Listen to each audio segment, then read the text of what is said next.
Alam niyo, kawawa yung mga walang alam po tungkol sa PhilHealth. Mamaya mag-usap tayo tungkol sa PhilHealth. Mga organisasyon, itong mga vloggers natin na naririto, na yung mga walang alam tungkol sa budget sa ni Sara Duterte.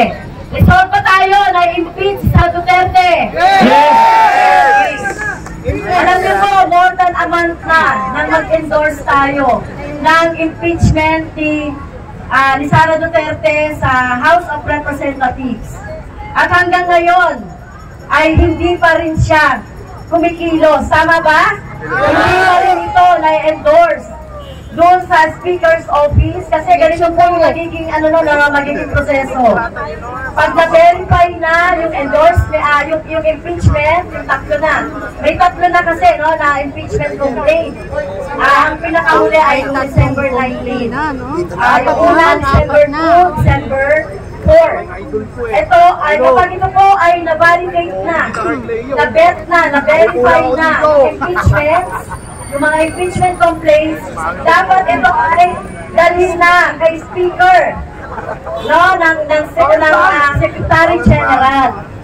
As Speaker naman, dahil tatlo yung impeachment, i-endorse ito doon sa Committee on Justice. At Committee on Justice, sila na yung magko-consolidate ng impeachment complaint. Pero ang problema natin, ano po yung problema natin? Well, kung panahon po, hindi ko po masasabi na kulang sa panahon. Imagine naman nyo, December pa natin yun, ibinigay. Ang makabayan nag-endorse ng impeachment complaint na isa lang.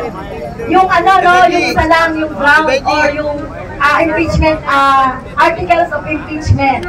Yung betrayal of public trust. Kasi encompassing na yon lahat. Okay? Noong mga iba't ibang mga reasons for impeachment.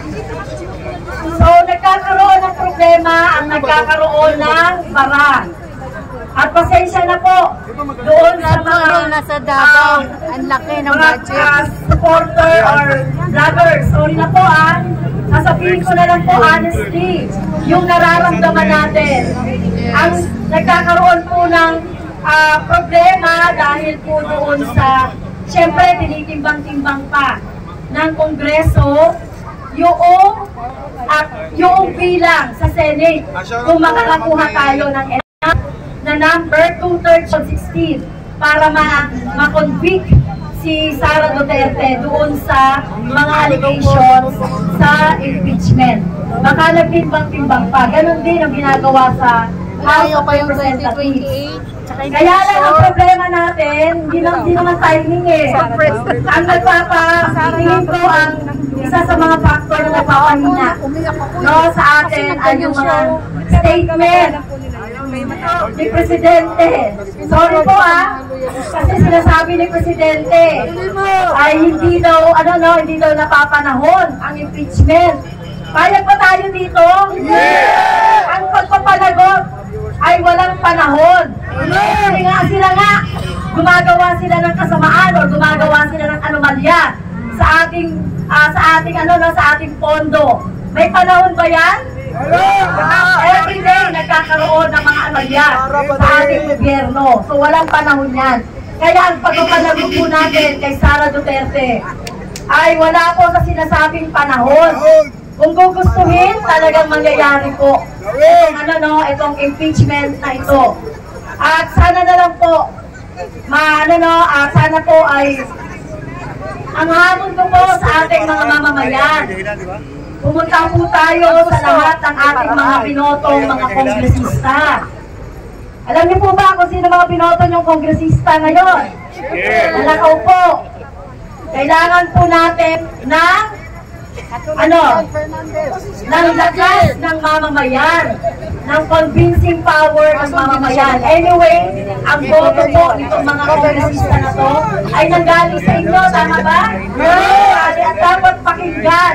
dapat pakinggan po ng mga kongresista ang gusto ng ating mga mamamayan. Natakot ba tayo sa rally ng isang religious sect? Natakot ba tayo kung sinasabi nilang puno-puno na 2 million o 1.5 billion? Natakot ba tayo doon? tayo doon. Dahil minority lang yun, mas marami. Ang gusto lang impeachment, tama ba? Okay. So, ito po mga pagkilos natin. Ilan lang ito sa mga sunod-sunod. Alam ko, noong January 16, nakita natin, di ba, nagkaroon ng misa. Yung mga tatlong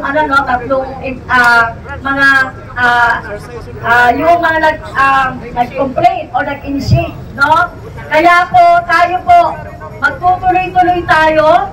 Hindi pa po tapos ang 19th Congress. Hanggang June, ano ba yan? June 30.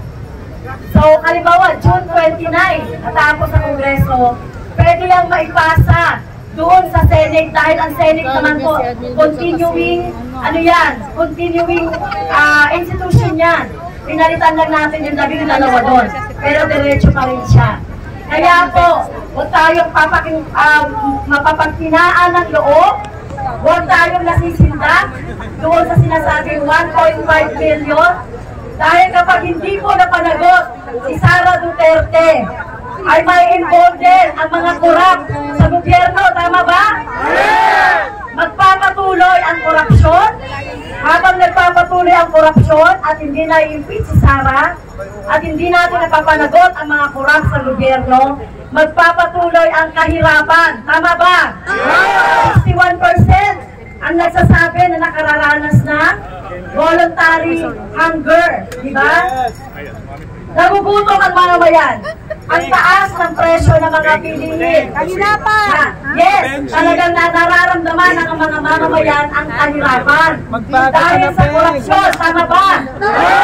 Okay, at walang pagpapanagot doon sa mga tao na dapat na sigilin.